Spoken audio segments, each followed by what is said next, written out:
is waiting on fries. That you don't get it? You don't. What do you mean you don't get waiting on fries? Hopefully the customer never hears waiting on fries, but all this time on the entree and it's perfectly executed and then you're like, ready to go. I forgot to fire the fries. I just always use that when I forgot to put somebody's order in, and I was like, hey, I'm just waiting on the fries. It's gonna be 2 more minutes. Realistically, I come back 10 minutes with the food. Exactly. They just know that their food's not there and the server said they're still waiting on fries. I guess we're just waiting on fries. You taste that, Nooms? I do. That's that sweet taste of that sweet, sweet juice bomb by Sloop. Brewed in Fishkill, New York, you can enjoy Sloop Juice Bomb and all their other delicious Sloop beers at. I keep licking my upper lip just because it tastes so damn good. Okay. Welcome. Thank you. We're still sitting here in Smokehouse. We're still recording in Smokehouse. Justin's sitting here with me. Nooms is sitting here with me. I'm sitting here too. We got to talk about some serious stuff. Organization. Organization is key. We said it before. It matters. It matters all the time. Started working at a new spot, right? And it's huge. It's 30,000 square feet. How many steps do you think you take per day because of it? I looked. 30,000? It's 30,000 square feet. 30 and then 3 more zeros. Yes, correct. Huge. We know math. I don't want any part of that. Huge. I looked at the steps. And I'm over here getting worried about a 4,000 square foot place. Yeah, 30,000 I don't square ever feet. look at steps, so I don't know what a big step count is. I have zero idea, but it said 22,000. And what I do know is bar graphs. And I saw the rest of the days that looked like nothing compared to this Bitcoin chart of steps. And This I did Bitcoin a chart of lot of steps, 22,000 of them, I think. It felt like a lot. We But- talk about steps you have to take in the restaurant in the episode with Rocco. Do you know how many? No, did Remember we? he Well, no, Yeah, that we- was like maximizing the. Yeah, when we were talking about useful designing space. a restaurant and how many Yeah. steps server has to take from point to point. Oh, I thought we were just discussing being efficient with it and taking less steps. That way you have more time to do other things. Yeah, that is That's it. That was episode 4. Like, that's the goal. That's what you really want at the end of the day. efficiency in organization. So, like, out the gate, I knew that it was, like, super important, kind of pay attention and not run around like a chicken with a head cut off, especially because it's a new spot and you don't know the spot either, and try to kind of just assemble everything. So, really wound up finding myself just, like, walking around, screaming to the squad, like, hey, do you guys need this? Do you guys need this? As I was going to take my own personal steps. That way I could, like, save the next person's steps. And that way we could all make a little bit more money. So essentially, you were a bartender / barback for the day. Just mostly barback, but yeah, essentially that. Yeah, correct. But like so many things are important in just being efficient. Period. And at the end of the day, the less steps you take, the more money you make. The less steps you take, the less wasted time you make. And I'm sure it's the same in the kitchen where you have to make sure that your cutting board's in the right spot or something. I don't know. Absolutely. I'm not in the kitchen. I know nothing. No, but you want to be organized to the fact where you don't have to think about things. You can just move and you know where all your tools and your ingredients are going to be. So it's just a flow of motions and not thinking about it. What? Gus, did you organize the layout of the kitchen? Oh, No. We discussed not at all. That was a weird question. We discussed you were I the thought you were one in gonna the say kitchen. the bar, the front of house, something like that. The kitchen? Yeah, the kitchen. Well, we Nope. discussed that Just was in the kitchen for some time, and For I a thought- day. Yeah, this was that like was years it. ago in a different And restaurant. Mike was like, all right, you stay in the front.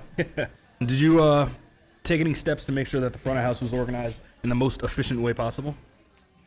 I mean, we definitely did. I'm trying to think back now, 5 years ago, how we were laying everything out. But yeah, I mean, we wanted to put everything in an appropriate place to minimize where everybody was going. So, Like where you put the service bar in the restaurant. Like we put it on the way out of the kitchen. So if you're running food, you're running past the service bar, you can grab a Pick up the drink drinks. on the in and out. You don't have to walk to the other side of the bar. That kind of stuff. one smooth, fluid motion. Yeah, makes sense. And that other thing to live by too is the full hands out, Full hands in, full hands out. Yeah. full hands out rule, right? Where nobody's That's not got an empty hands. organizational thing. That's just way of life. Well, it's organizing your time at the end of the Philosophical. day and your efficiency. Also, you have to organize your space so you can properly make use of the full hands in, full hands out. If you have to like walk past, or if you don't walk past a bus station when you're walking on your path, I maybe guess you you're won't. right. Yeah. But I definitely found myself saying before I actually went on the mission that I knew I had to go on, what other missions can I also go on, and should I also bring this wheeling cart with me so I can do many missions at once in one fell swoop? When you And, talk about missions so much, I can definitely tell your head's still in video game. well, take for example, if you're talking about a 30,000 square foot location and dry storage is on one end of the property. The kitchen's on the other end of the property, and your fridge is like somewhere in the middle of that for cold Why storage. wouldn't dry storage be near the kitchen? You know, you would think that was the case, but it's not. I don't know. I didn't figure out how to make the rules. I could see a situation where dry storage is in a place where it makes sense because it's like where they load in and load out the product, not necessarily near the kitchen. Interestingly enough, everything is containers. The kitchen is in containers. The Like shipping office containers? is in shipping containers. That's pretty cool. The office is in shipping containers. The ice room's in shipping containers. There is some dry storage in there for kitchen stuff. But then, since they're all containers and they take up a lot of space, they kind of tried to make the most use of the property possible. So you wind up having this perimeter of shipping containers also. So the dry storage extends for like a good 70 feet of shipping containers where it's just like extra things in there. Like tables, chairs, liquor room, all that extra stuff that you need. So, oddly enough, if you think about a shipping container, and if you think about how liquor rooms are also, liquor room always has to have a lock on it, and it's in a cage. But if you have a 70-foot couple containers together, that liquor room has to be at the very end of the container. That way you can put a lock on it. Otherwise, people can't get through to the other side if you lock the front of a shipping container, right? You know what I mean? One door in. Yeah. And then there's just one door, and that's it. So every time that you are out of a bottle, you have to go take probably a good 600 steps just to get over there and back 600 steps with your is a bottle. lot. You better prep your station correctly. Yeah. So God forbid one person is just thinking of themselves, and they're like, I ran out of vodka, and there's none in the storage station. And they just come out with one single bottle of vodka. Yeah. They didn't Like, check you with wanna- the whole squad. See You what else want to wring a neck, right? So like you have to think of these things. As far as though being in the kitchen, what is the main like setup that you see all the time that is just typical? I mean, it depends on the space and it depends on what the kitchen is trying to do at that specific moment. Like a grill station in the back at Smokehouse is going to be different than the grill station in Manhattan, you know? But each station you want to be efficient enough where, like I said before, you don't have to think about things. You can just move and react to what's going on. Is there something you definitely don't do in the kitchen? Do you not put like, I don't know, what's the different stations? It's fry, it's grill. Depends on the kitchen. There's Well, all let's sorts of do an different stations. average like burger bar kitchen, right? Like, Yeah, so you have a grill station, you have a fryer station, you probably have like a cold station. Okay. And is there anything that you would just like never do? Is the cold station never between the two? Depends on the layout of the kitchen. I mean, you got to organize yourself in the best possible way for your environment. I mean, without talking about a specific place, it's hard to say. Is there one thing that you would just never do? Okay. But a salad station could potentially be between a grill. If that's the only place a you can fit fryer. it. Yeah. All right, shit. Yeah, what do I know? I don't know anything. I'm not in the kitchen. I cook once in a while, but nothing spectacular. It's not always organized to what makes sense in your brain. It's organized to Space. what the menu looks like, Yeah, the and needs the of the space kitchen. and how that comes out. It's different strokes for different folks. Yeah. Or different layouts for different Menus. menus. Trying to find something that rhymed all cute, but I came up with nothing. Like I saw on Instagram a bar setup, and me was like, "This is when I build the next bar. This is how it's gonna be." Oh, I thought you were going to say it was something terrible that you were like, I'm never doing. No. It was like a service well, and it was set up. I forget which I was looking to see if I saved it on my Instagram, but I couldn't find it. So I don't know which account I was following, but they do like a bar of the day, and they post like bar of the day, whatever, and they show it from show at the front, and they show the back, and how and the well setup was like 3 different ice bins, so that crushed ice, you know, your regular house ice, and then your like chiseled Cocktail ice or ice, big yeah. rock ice was all in there, and then on the top of the well they had like you know on like a low boy or a salad fridge on the top you would have like that wire that goes around, you just have all the 9 pans in it like that. Yeah. They had that on the front of it, so instead of having your like garnishes in whatever cute container on the outside that you would do, Right by the all ice. the garnishes and every ingredient you would use to make a drink was on a rail like that with all 9 pans, That makes sense. right, with each one with like a spoon, like whatever you would use to grab it out. Yeah. And it was just like a U shape around the ice bin with like, so the 9 pans were like this, and then the U shape was here with, they had citrus on one He's side and all doing your things with his hand right and all now. your, on the right hand side you had all the citrus bottles, on the left hand side you had all your Syrups and simples whatnot. and syrups. Yeah. or whatever, and then across the front Was all your garnishes? was all the 9 pans with the garnishes, and then your 3 kinds of ice. And then the well was on the bottom, obviously, with like all the bottles perfectly lined up, and I was like, that makes sense. this is exactly what I want Yeah. it to look like. Those bars are great too, though. First off, those posts are the equivalent, like for me, as most guys look at OnlyFans pages. Maybe when you see those, you know you're never getting that. It's just too expensive to produce. A lot of times they're super custom. But with those pans too, though, it's usually an $4 ice. OnlyFans, I don't know. It's an ice spot. Well, we learned about it. Remember, I told you last time I had to sign up to figure out the business model. I had to figure out the business model. Come on. But underneath there, you're able to ice that all up too. So it's a super nice bar. Yeah, I'm not getting that anytime soon. I mean, listen, if you could hustle out the loan for the next build out, you make that happen, huh?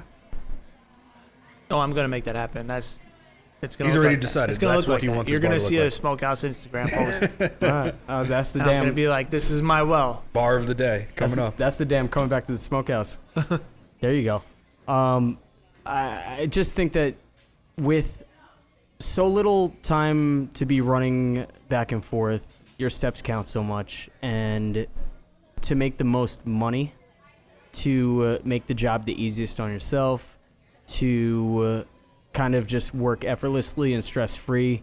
I used to work with a kid, and my first days in, I was sweating bullets, running around back and forth 1,000,000 times. And I was just like, how is this kid always just cool as a cucumber? And as time went on, I realized he was just doing everything in one single swoop instead of doing what I was doing at that point, which was just running around in circles, head cut off, thinking about one thing at a time. And that's really where you just start to learn the mechanics of being like, Being hey, more efficient. yeah, my time matters. I know I could crank out more money. And if I'm twice as fast as, making any of these drinks, we take care of more people. Whole team's getting paid. Everybody's happy at the end of the day. You look at the cash sheets, you'd be thrilled too, right? Absolutely. I don't know what you're doing. But you stopped. I thought you wanted an answer. Nah, I wasn't. It was a rhetorical. It was rhetorical. Can I just have rhetorical questions here and there, bro? If you're gonna do a rhetorical question, you should, like stare up at the ceiling or something. Don't look directly at it. Like Yeah. You're waiting for us. Do you, kid? Do you? So we're in this position. This hurricane coming up the coast here. Usually we're good. We get the after effects. We get some wind. We get some tree branches breaking. Occasionally a power line goes out, which is That happening. happens, yeah. It happened. But you know, what's something nice or a little silver lining for this cloudy day? Decicco's is actually loaning out their fridge space to people whose power goes out. Chico's. Decicco's, yeah, the grocery store chain. I wonder if they could. We lost power 3 times today. The restaurant did? came Really? back on. Obviously. I wonder if I could bring all the restaurant stuff. I think I'd like to see they're you try. gearing it towards residential. Yeah, I don't know no, if I they're could definitely- roll they're in definitely with a talking about, walk-in like, full people. of stuff and just be like, hey, I got a bunch of kegs in the back. You have a generator here, though, no? no. Well, he just said they lost power. Okay. Yeah, I was just thinking maybe there's like a generator just to get things going. No, but after the 3rd time we lost it today, I was like, Thought about buying a I need a generator. I have one in my house. Yeah, but that's Yeah. a different story. Yeah. All right, so Decicco's did a great thing. Decicco's doing a They're great thing, yeah. Taking in people's food from their fridge. Absolutely. Just saying, hey, don't let anything spoil. Hey, bring in And- your stuff in a box, label it with your name and your address. And this is- We'll keep it cold for you. I don't see Stop and Shop doing that. No, definitely not. Well, now you're talking about benefits of having a craft market / grocery store, right? Talking about the benefits of the local community grocery store and the things that they can do that the big guys can't do. Just News. We've talked to so many different people so far through this show, through the 14 episodes that we've got or whatnot. We've covered coffee. We've covered bars. We Hey, covered 16 episodes. restaurants. Thank you. We covered meat purveyors. What's next? Obviously, grocery stores. Guess who we got in the building? Who, Jay? Who do we have? We've got Joe Decicco in the building right now. Yo, what's up, guys? Wow. And what are we going to talk about today? Hot dogs? No, supermarkets. Hot dogs was last week. Got it. This week Okay. we get supermarkets. Awesome. It's crazy how big Decicco's is, right? And we're talking 5, 6, 7 different locations. So we're working on our 9th, and the Decicco family at large that'll put us at what is that, 9, 14 locations, kind of in the Hudson Valley. So yeah, no, I mean, look, we're a regional player for sure. There's definitely bigger grocery groups out there, but I mean, for the local heroes, local guys, we're doing good. We're doing well. Now, with that many, how long has it taken to expand that far? So I mean, I can take it back. I'll take it back a little bit. So Yeah, give me a story. yeah, for sure. So the Decicco's actually came in 1957. So this is very much like a very kind of a American dream type story. So my dad and uncle started the business in '73. Small kind of like butcher shop, meateria in the Bronx. Did really well. These were 3 young guys right out of college, and they expanded. They bought a location down the street that was a little bit bigger, and then just kind of grew the business, outgrew the spot they were in at the time. And then their first store was in Pelham in the 80s. And basically from then, just kind of added stores. My 2 cousins and I came aboard in 2006. We opened our Ardsley location, and then we really kind of skyrocketed. We were doing about a story every other year. So that's what we've been on pace for. So that brought us to the whole family to, 14. And then we're working on our 9th, which will be in Eastchester, hopefully at the end of August. It's really impressive to see growth happen so quickly where you're saying every other year you're opening a spot. Pretty much, yeah. No, I mean, that's what kind of averaged out to. One every year, every other year, every 3 years, something like that, yeah.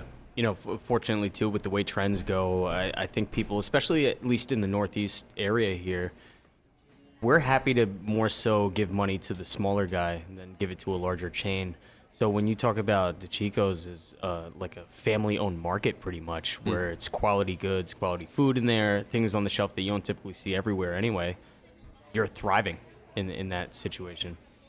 Yeah, it's a combination of a lot of things. So I think people and food in general, and we'll talk pre-COVID and then what's going on now and then in the future. But I think there's definitely a better, more respect for food and food quality, the origins of their food, and just appreciating food in restaurants in a different way. So that's a trend that's not going anywhere. So big box stores that are kind of selling conventional or not healthy items or stuff like that, they're definitely on the decline.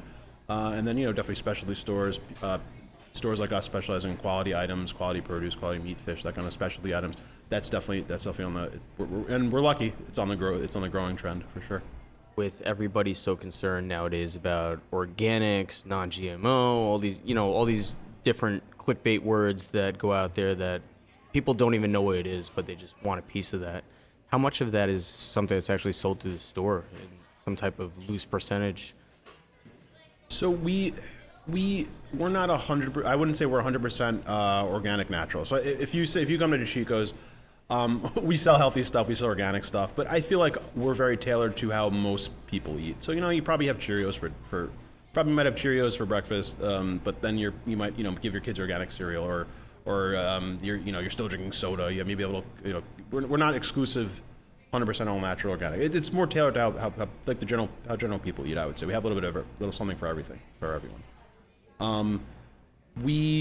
Because we're a family business, we're in it for the longevity. I don't say we jump on trendy, like super trendy items right away. We kind of, purposely will hold back and see what's actually viable, where the truth is. There's so much like say clickbait information where this is the new hot herb or this is the new hot ingredient. It's here today and gone tomorrow. So we do it. We approach it slowly, see where the longevity is, what's reasonable, and that's kind of how we merchandise the store accordingly.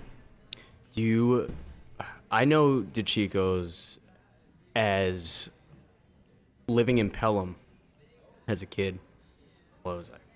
18, 19, something at the time. I came up here from Florida. So I never heard of the company, the brand. I said, oh, well, this is my supermarket here because it's a walk down the street from me. And I would go in, and it did feel homely, and it felt family-owned, and it felt like I got that quality of walking around in the store. Now, fast forward a couple years later, somebody said, no, they've got a bar. Chico's got a bar. And I said, what do you mean they got a bar? You, go hit the bartender, you get your beer, and then you walk around with your shopping cart and go shopping? And they were like, no, not like that. So all of a sudden you said, hey, let's put a bar into Decicco's where people could come, do their shopping, maybe have a beer upstairs. And just to clear up, it's more like my wife, you say, you want to come grocery shopping with me? And I'm like, nah. And now it's, you want to come grocery shopping with me? I'm like, yeah. That's the way it was explained to me. I'll hang out at try some of these beers. You go shop. I go to the Decicco's in Pelham. There's no bar there, but Justin was the one who told me that. Go to the one in, what is it, Armonk or Larchmont? Armonk was the first one, right? It was the first one. Brewster was actually the first bar. There you go. That's right there. I should know that. I live in Brewster. No, yeah. Yeah. No, so I mean, again, just I'll backtrack a little bit. So, a lot of people know us. Obviously, we're our local, regional supermarket chain. A lot of people just know us as a beer store that happens to sell groceries. So, my two business partners are my two cousins. So, Justin, Chris, and then Chris's brother John. We kind of credit him for starting our beer program back in the 90s. So he was running the Pelham location, and he actually studied abroad in London for a few weeks with my sister. And he's not a huge food guy. He likes food. He doesn't even like to drink that much. But he went out there and he kind of noticed there's so many beers out here. Like just going to a pub and seeing all these brands of stuff he'd never seen before. Came back and. A big thing with us is just offering items, specialty items you don't see everywhere. So he said, well, why not bring it to the beer category? It's kind of untapped. So went through the distributors at the time, Oak Beverage. He was buying Halftime Direct, all these back in the day, and ordered everything ahead. So we were selling just any full portfolios from the beer companies. Chris was getting older, and he was starting to get around that age of starting to drink a little bit himself, and then started tasting and trying stuff, and then I wasn't far behind, and then it just kind of grew into the beer program that led us into the early 2000s, and this is when the craft beer movement was kind of really the early onset. Fast forward that a little bit more, and growlers started coming in the picture, and we thought to ourselves, well, what's the next? Instead of having the biggest selection, what's the next iteration that we could do that would really make us different and unique? And that was putting growlers in the store. And then after the growlers, we're like, well, what's the next thing we can kind of do? So that's when Brewster, we put the bar concept in. And it was always meant for just a way to highlight, let people come in, teach, educate, try, kind of in a setting, not a typical bar setting, but it was more just, talk to the customers, and still tap into the people who, appreciate food. And, we can't sell wine or liquor, but just kind of tap into the beverage side. And like I said, let them try beers, we're doing flights, and then again, back in the day, tap takeovers, doing fun stuff like that, bringing brewers in, doing tastings and pairings. And now it's the bar concept. And again, what's funny is as things are changing now with COVID, it is a standard in all of our stores since Brewster. Pretty much every store that has space has a bar concept in it. We'll see what the future is for it, but that's the story of the bar in the supermarket at Decicco's. I had a buddy, and his birthday was actually at Decicco's, and Nice. the invite was like, hey, come to Greg's birthday for football and beers at Decicco's. And I was kind of just like, wait, we're going to the grocery store? I had a blast. We sat up there. I drank through a handful of beers. We even played, I think, a little mini golf upstairs. And Or bocce, maybe? Or maybe what's the cornhole? greens over by, where's 14 at over there? Armonk. Thank you. Yeah, Armonk. What's bocce up top? Oh, It was a bocce bocce? cart, yeah, Okay. bocce cart, yeah. It was some years ago, but Yeah. we had a blast out there, and I was like, Nice. I thought this was going to be weird at first, but no, it wasn't at all. It was a blast. So, you are saying here that you're taking a lot of craft beers in, maybe smaller brands, kind of giving them a little lift up, possibly, and people are coming to you for beers instead of maybe going to a regular supermarket like Stop and Shop or ShopRite. Yeah, for sure. I mean, in terms of selection and what we're carrying, it's very well curated. And we're at this point we're working with different breweries, and we're getting one-offs and exclusive stuff that you won't get it in a supermarket for sure, in a regular supermarket for sure. And it's we treat the beer the right way, and even at the bar, we're using the right glassware and cleaning the lines properly and serving it the right way. So yeah, it's a very specialized experience. There's not too many beer bottle shops around. It's a hard business to be in if you're exclusively just selling beer retail. So it's fun. It's unique. It's been a big part of our business. How do you define kind of giving that guest experience? When it comes to a bar and a restaurant, I know how to give a guest experience, or at least I think I do.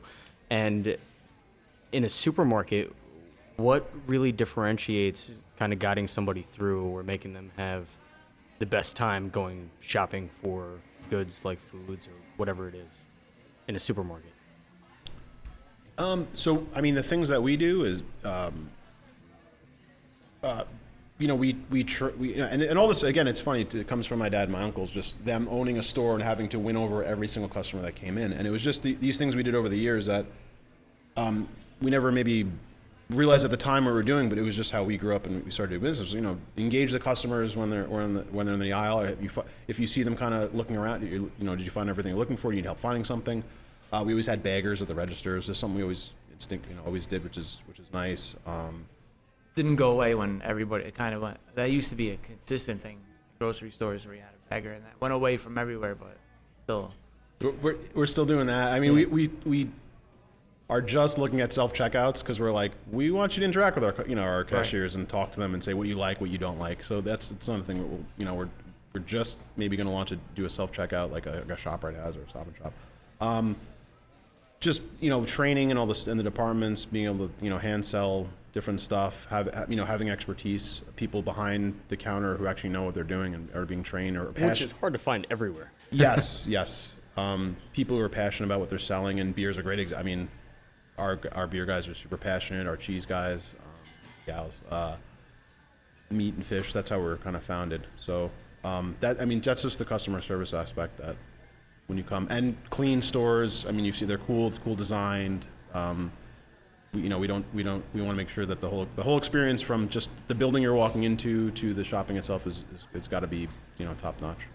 Is there some type of like science to the flow of the way all the aisles are set up that I'm on privy to, maybe, where cold things are just in one section? I mean, somehow you always find what you need in a grocery store without having to look around too much. It just feels natural when you flow through, until they decided that the bread was not going to be next to the coolers anymore, and now it's on like aisle 4 all of a sudden over the last like 5 years. That really threw me off base. You guys don't know what I'm talking about. Bread's in 2 different places, so you know that. Wait, what? There's bread in 2 different places. You mean the one by the cold cuts? There's always one That's by not like a bread. bakery area, Yeah. and then somewhere Those are fresh rolls, though. Somewhere like in the middle of the somewhere store. in the middle. Yeah. But it didn't used to always be in the middle. It used to be kind of like closer to the coolers. And one day, all that changed in ShopRite and Stop and Shop, and it really threw me off for the day. I'll put it to you this way. So, as you know, a business our size, I wish I could tell you we're that organized, down to the shelf of where we're putting stuff and why. I will say whether the major players, in supermarkets, big box stores, they're analyzing the shelf heights, and they work directly with the manufacturers or the brands themselves. They might buy certain areas of the store or say, look, we really want to be here, and they do all kind of surveys and marketing stuff. So it definitely it could be that scientific or that strategized, I guess is the best way to put it. Or just one day, one guy just moved the bread over, and that was it. Yeah, it could be. We just did, look. We tried to. It's very. We've been in business for a number of years now, so we have a flow that we like. And when we open a new store, we might try something different, see how it does, and if it works, we'll take it back to the other stores if it's possible. I just noticed that whenever I have to go for a quick run, it's like I need milk or eggs. I always have to walk past beer, chips, like anything I would buy to get to the eggs. Got them. That's it. So in having something this big, because this is not a small chain at all, it's a huge chain. With having something this big, is it tough to kind of stay on top of inventory and kind of just trusting the computers, or do guys have to do inventory multiple times a week, kind of just making sure that everything aligns up with each other? We are definitely not as sophisticated as a lot of the bigger players in the industry, and they do get to the point. Every case that comes in the building is checked off in their system, and every piece that goes out is perpetual inventory. That's what it's called. We just right now, because we're almost at that size where we're ready for that. We just do it based off of sales and looking at our margin at the end of the week, and just say, look, keep as little inventory as you can at all times, and that's kind of how we do it now, which is very gray. There's a lot of room for error, but that's just how we do it. But for sure, it gets very, it can get very precise, and that's as we grow, that's the direction we're going in also. This may come off as a stupid question to some extent. No. But when you're buying inventory, I feel like the more bulk you purchase, the better prices that you get. So when you're buying from the distributor or whatnot, does everything get shipped to one location, or do they just break up that large shipment into multiple locations to get you the price break that you, I would assume, need, right? Yeah, so we do not have a central warehouse. It's probably not something where we would do. Maybe the next generation could figure it out. You need serious scale and volume to do that, and there's a lot of moving parts in the background. So right now we negotiate the best prices we can to the store itself.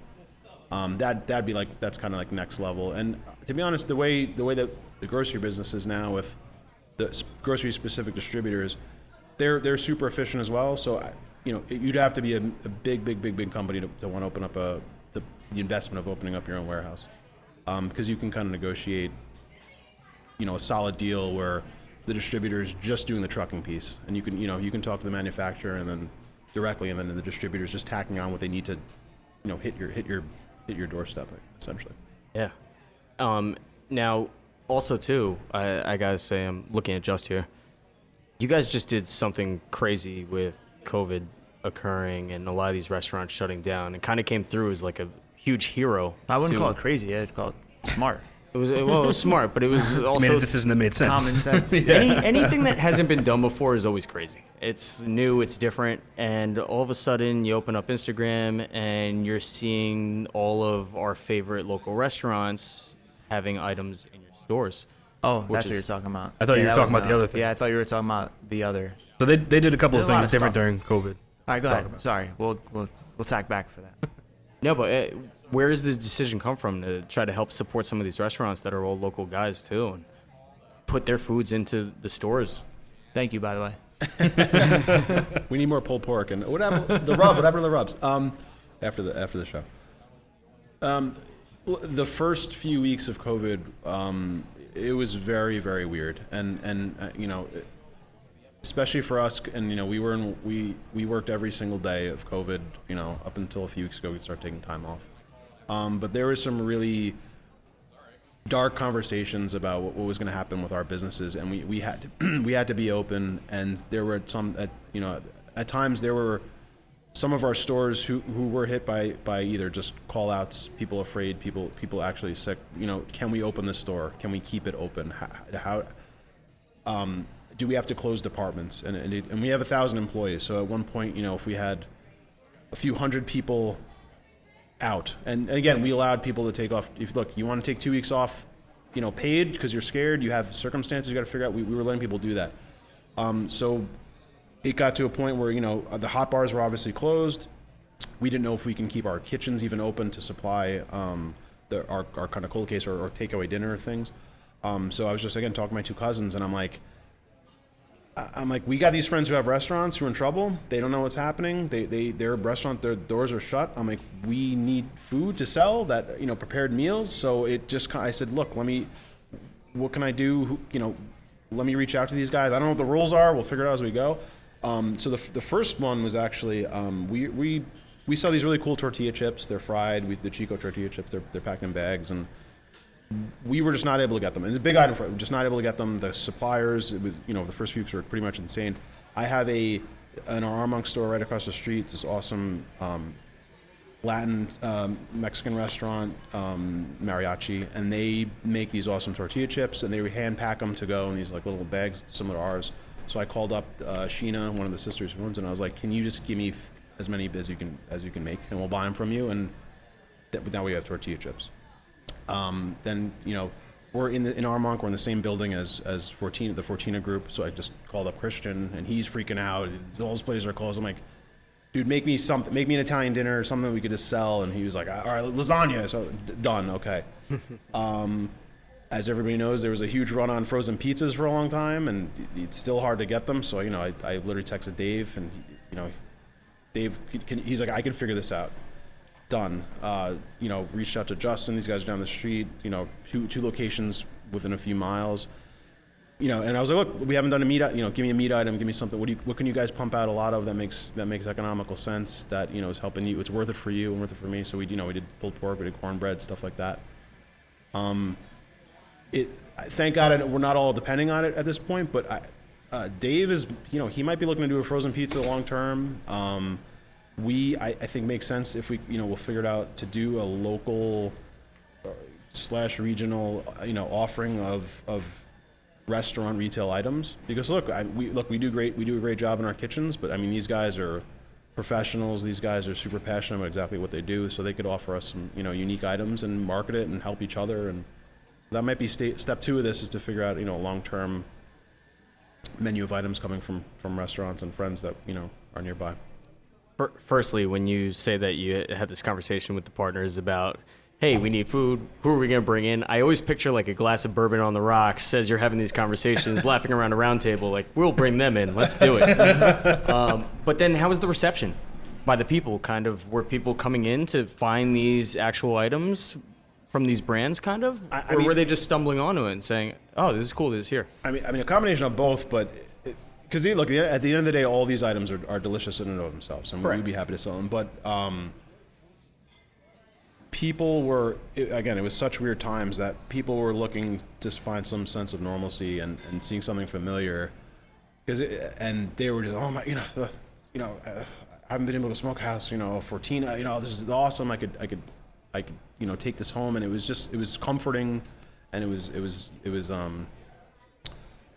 familiar to them. So we had a huge success with a lot of these items, for sure. And I'll tell you that we actually gained people in the area that were shopping at Decicco's that didn't even know we were here, and we definitely got people call, hey, we bought the pork at Decicco's, and then we found you guys, whatever. So even just the volume aspect was a help, because at that time we didn't know how much we were going to go through, but we needed to push through stuff.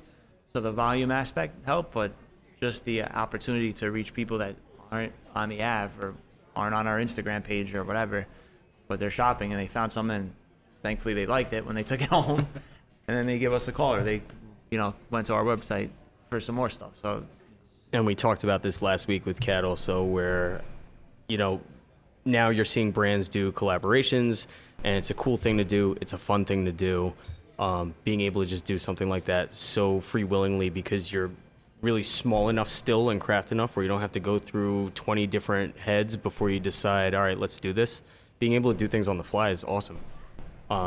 Namely, bringing in all these other brands of guys that are favorites of people visiting the various restaurants out here in Westchester. With COVID happening, though, and at first people didn't really want to go out. They didn't want to order anything, maybe. They didn't want to stand in lines. Online presence was humongous. I'm sure you noticed an initial hit to the business of people not maybe trying to come in, or then you also having to figure out what the different rules are, how many people could come in, and keep track of something that changed every single day pretty much as far as the rules go. Was that hard to kind of get around and figure out as time was going on every single day where rules changed? That, explaining that whole process, that was literally the craziest thing. So, we're used to, our business is, and we're owner operators. So our business is, look, when there's a snowstorm, we come to work. When there's, we got to stay open and the weather's getting bad, we want to stay open. It's our own business. We're passionate. We were used to working through storms and, the hurricane's coming, or there's a snowstorm coming, or whatever, whatever it may be. This was crazy. So, not that I don't think we'd ever chose to close unless it was that bad. But now you're basically you're open. You're an essential business. You have to stay open. You're open. You're getting no guidelines. You're getting some guidelines. You're getting gray guidelines. We basically had to say, all right, what's the right thing to do? What do our customers expect from us? We want them to feel safe. We want them to come in. We want them to be comfortable. We still have some family in Italy, and they were at least a month ahead of us in this whole thing. So we actually called them, and there's no hotline, there's no playbook for this. So we called our family in Italy, like, what are the supermarkets doing there? And they basically told, like, look, they're putting up plexiglass, they're doing this, they got the lines outside, and they basically give us a little heads up, and we're like, all right. So within 24 hours, we were the first. I was about to say, you guys were definitely the first with some of those moves. The dividers up. Yeah, they told you half occupancy, but we're like, all right, if we can separate people, then we're back to full occupancy, at least at the registers, because it was like closing every other register. But within 24 hours, we had plexiglass up in front of all the registers and in between the registers, and I think we were one of the first in the country maybe to do that, or close second, something like that. We were able to install those overnight. Then just managing the line outside, having people, having basically a bouncer at every door and managing people coming in and out. Managing, like I was saying before, 1,000 employees. Who wants 2 weeks off? Who's actually sick? Managing the testing, and again, the testing in the beginning was they weren't even testing you. You were presumed positive, or if you could get a test, it was a week later. So managing who's in, who's out, coming up with our own rules for self quarantine. The first employee who got sick, in the way beginning, it was like, do we close the store? Yeah. And it was everybody that person were close proximity with. You need to know how things were spread. So it was, what do you do? These are all those questions that we had to kind of figure out on the fly. And the first, those first few weeks or month or two it was a lot. It was a lot for sure. And that's not the first time that you hear something where an employee got sick at a restaurant in various areas all across the U.S. where then the restaurant just shut down automatically. They said, we're not even going to take any chances. We're just shutting it. We don't know anything about this thing. It's it. Shut it down. Shut it down. Shut it down. Is that how he yells? But to be able to kind of start doing that. I will never start doing that. But to carry on through that, I'm actually concerned that when winter comes again, not so much for you in a grocery store setting for the most part, but for restaurants in general, where we can't really have too much occupancy inside. If this thing full flares again in winter months, now we have no more outdoor seating. How are restaurants going to survive? How is somebody behind the bar going to make money? How's the server going to make any money? How's the restaurant not going to claim bankruptcy at the end of the day? And that's kind of a scary thought to think about trying to get through it. But now that we've kind of gone through I think the hardest part of the beginning and kind of understanding, changing our mentality about it, figuring out how to be safe through it, that'll kind of help carry on for the next wave if it does come again. You guys will know what to do. You'll have plexiglass back out if it ever leaves in the first place. Yep. But then the question is, how the restaurants survive again. Do you continue taking in maybe some restaurant staples and help these guys through sales and provide some of those community values in there? That's a natural question from him. That's not me pushing on. Yeah, exactly. He just threw me a 20 under the table, I guess. But what happens with the future of Decicco's? Are you looking to continue expanding these? So, we were, I'm not going to say contractually, but we have a few locations that were in the works pre-COVID. The next one being set to open at the end of August in Eastchester. But yeah, it's weird. We're such a fresh food focused supermarket. Like I said, our hot bars and our salad bars is a huge percentage of our business.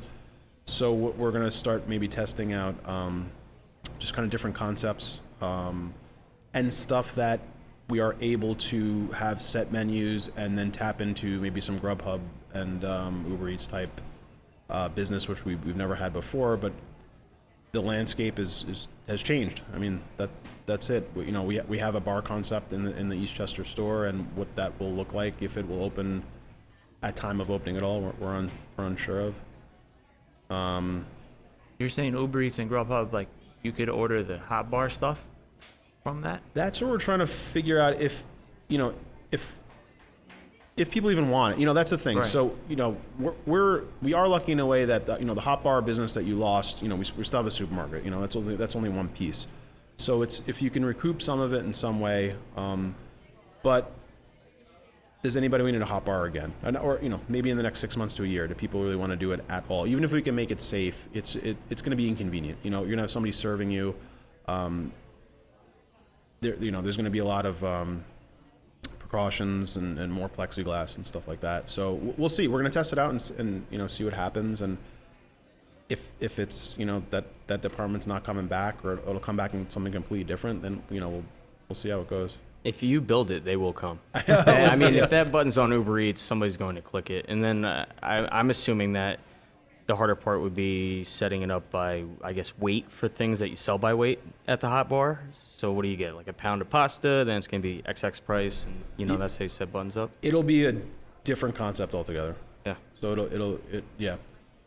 it'll be something kind of in between. Seems like with the benefit of having so many different locations too, you hold a lot of weight. It's like you could almost just build out your own delivery service if it fares well with Uber and Seamless and testing the waters at a low cost. Yeah, Then, if it gets to that point, sure.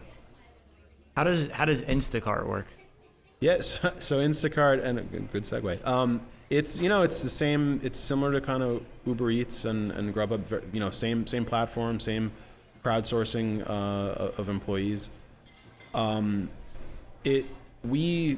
We signed up for it the end of last year, kind of as just we got to be in the online game, and it was something that it was a project that dragged on for a few months, and then we finally set up one store, and we had a few orders a week, and it was fine. The beginning of the year, we said, all right, we'll turn the rest of the stores on, see what happens. It was more just, like I said, to be in the online game, because we are such a experiential focused business. We want you in the store. We don't want you ordering online and just clicking through a website. It was a major blessing that we had it available, because we would have not had as much business or been as busy had we not had it. It wound up being at its highest maybe 30% of sales in the store, which going from a few dozen orders a week to a few hundred a day. And these are just orders we could have not fulfilled ourselves. No matter how many delivery people we had, we could have never done it.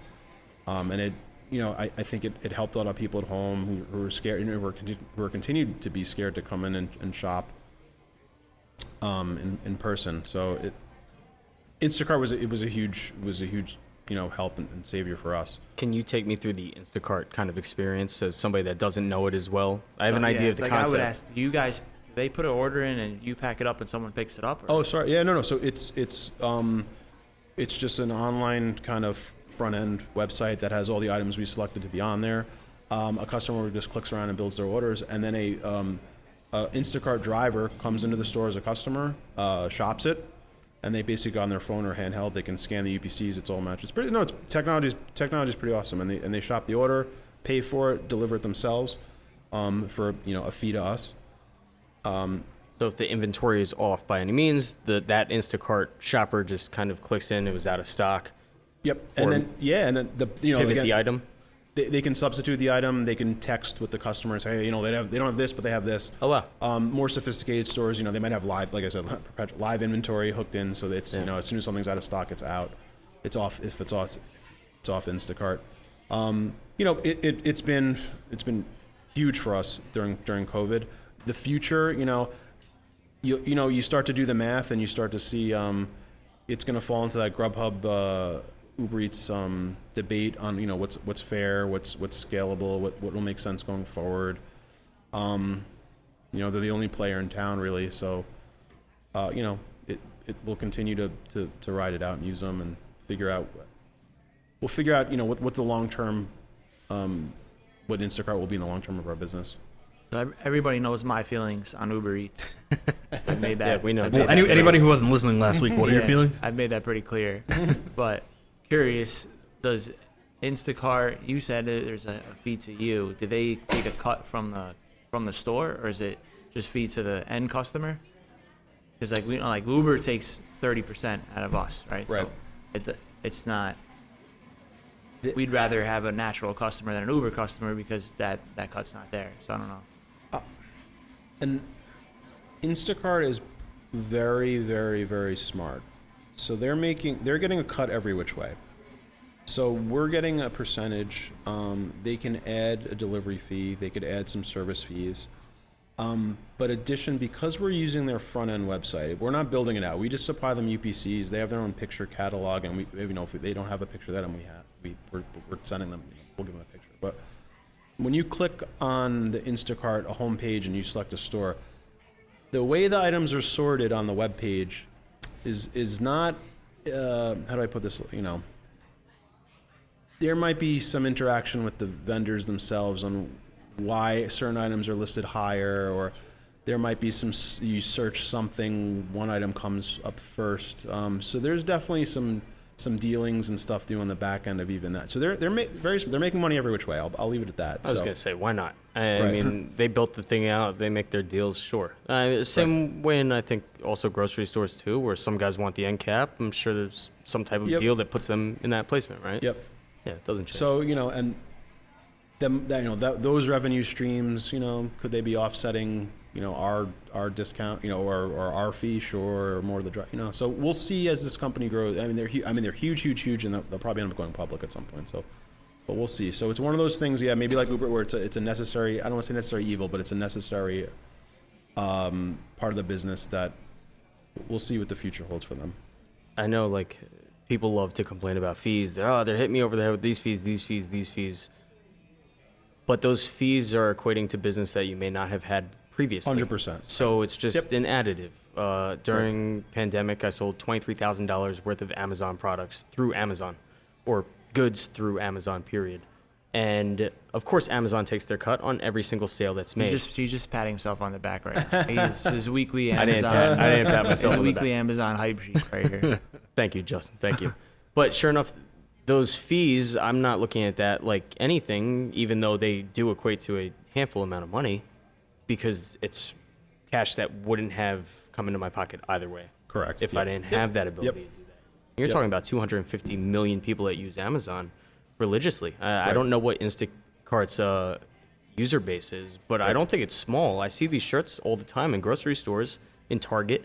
It's the green and the black shirt that they wear around, I think. Yeah. Right? Yeah. Yeah. No, I mean, all the big chains, and you have chains like, up here you have ShopRite who have, or even, ShopRite who has their own delivery online service and portal, and I think they set up Instacart as a test to be like you just said, if we get any other business from it, then it's just gravy, right? Yeah. I think they've been turning off their own service in some stores to just focus on Instacart because it's Is just ShopRite Get Fresh? Is that what their I don't know. I don't shop at Shop. delivery thing is? something like Peapod. Peapod Stop and Shop. That's Stop and Shop. Oh, okay. Yeah. ShopRite is like Okay.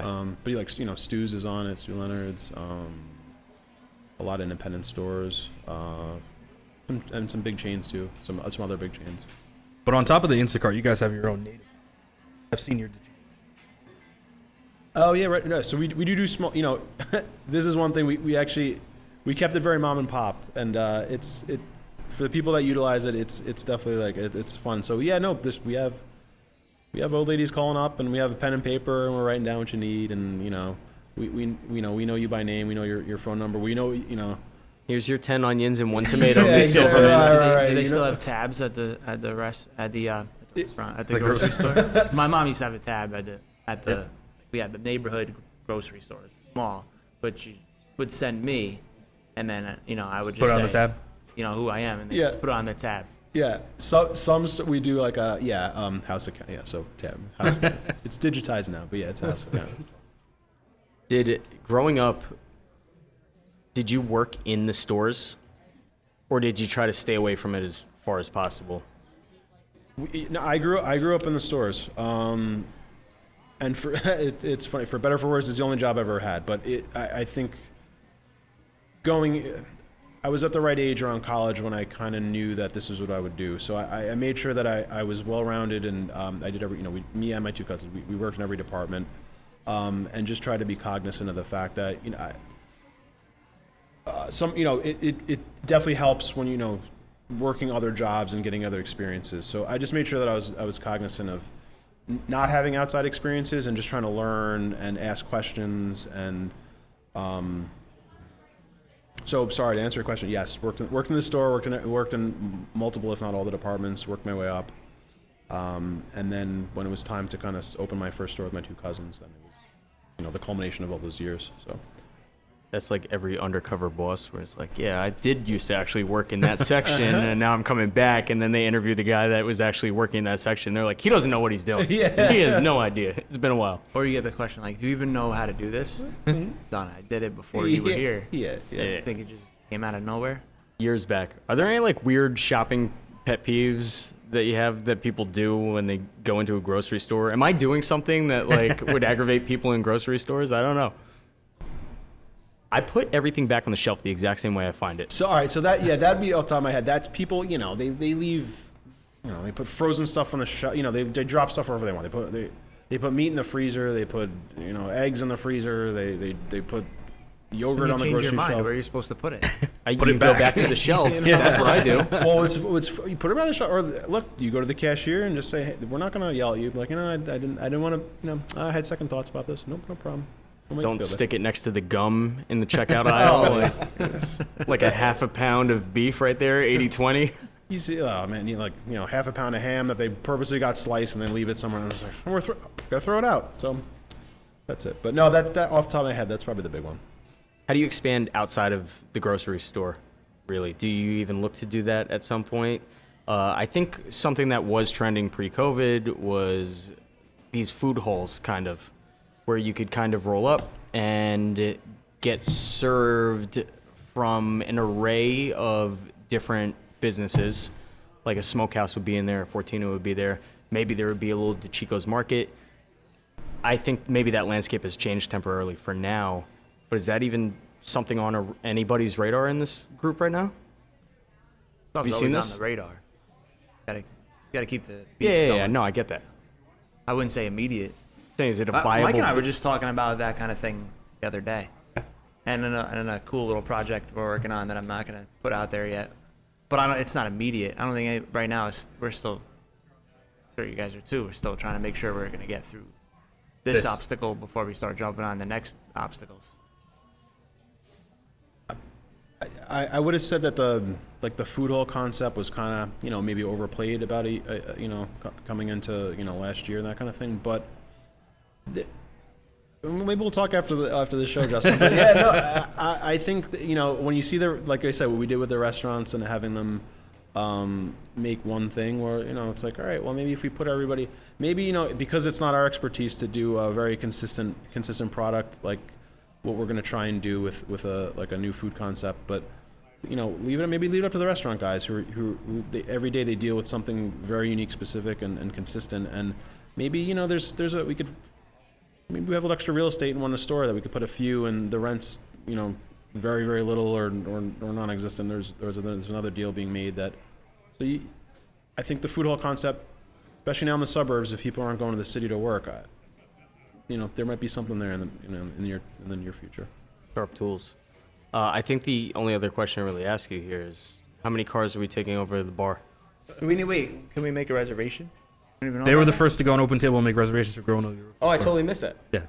The reservation system was that you were on Open Table putting people through. Well, I'll tell you that I was on Open Table because we had to pivot.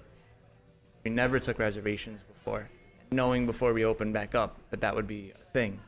I went on Open Table to create our portal at Open Table so we could start making reservations. We're at the 50% capacity and all that stuff, and To make sure knowing you who's stay coming in the restaurant and whatnot. So I'm on there setting up the whole smokehouse thing, which we've never done since we've been open. It's always people call for reservation. We're like, no, we don't take reservations. Come in. But I'm on there, and I see that you can make a reservation to shop at Decicco's. Pretty cool. And my wife was like, what? I can make I don't even have to wait. I can just make a reservation.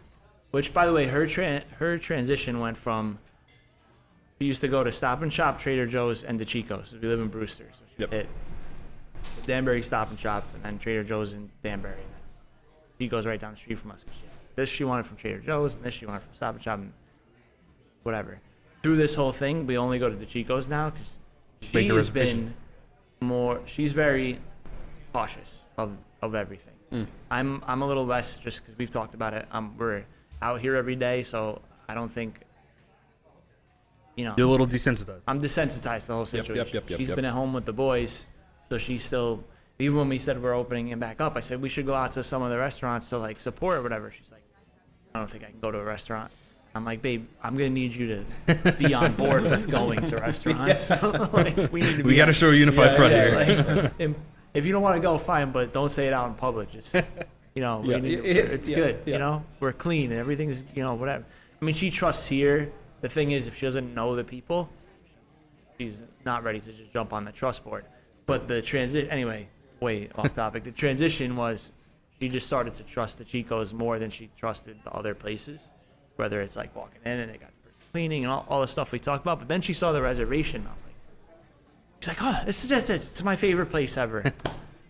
But I'm curious, did Open Table, how did that come? Did they come to you or were you? Yeah, so we actually, pretty sure we just got an email out of the blue from them, and they said, look, we took our software and we pivoted or flipped it to supermarket use if you want to take a look at it. And again, the first thing you think of when, and a lot of people did, we got a little bit of blowback, was make reservations to shop at a Chico. Oh, who do they think they are? Kind of blah, blah, blah, blah, blah. But, number one, we had limited occupancy to, it was 25%, 30%, 40%, whatever it is at this point. We had no way of really tracking how many people came through the door unless we wanted to have, the person with a clicker basically and managing it. So the software, first and foremost, just gave us the ability to track how many people were in the store at any given time. And be able to set levels based on the square footage of the store and what we felt comfortable with. Second thing with the reservation was, and it was very few, and I think it's still up, but maybe 15 reservations an hour, nothing crazy. So it just gave you the ability where, if you needed to get to the store and there was there was an opportunity for there to be a long line, and maybe it was raining, maybe it was hot, maybe it was cold. Just to guarantee you a spot in the store when you needed it, if you wanted to plan in advance. And during the height, there was an hour wait at the store sometimes, or more. So the open table thing really, for the people who did utilize it, it was just a really cool feature where, if you needed to be in and out, or you have a schedule, you have kids at home, whatever the case may be, that's why we did it. And we're still utilizing, at least today, the occupancy piece of it, which we had never had before. So. It's like making a reservation at the DMV. Like, oh, these suckers are waiting in line, and I'm That going would- right in That's here. the next thing that needs to happen. But I it don't go does to the happen. DMV clearly as much as I go to does Chico's. Hopefully you wouldn't Works have out, to. it was like Fast Pass at Disney World. It was just like, you just kind of skip the line, come up. Oh, love it. So we headed over to go have a beer at Chico's? Yeah. All right, I already made us a reservation, so we're good. Awesome. Good talk, guys. See you out there. Joe, Don't forget thanks. to smash that like and subscribe button. Algorithm.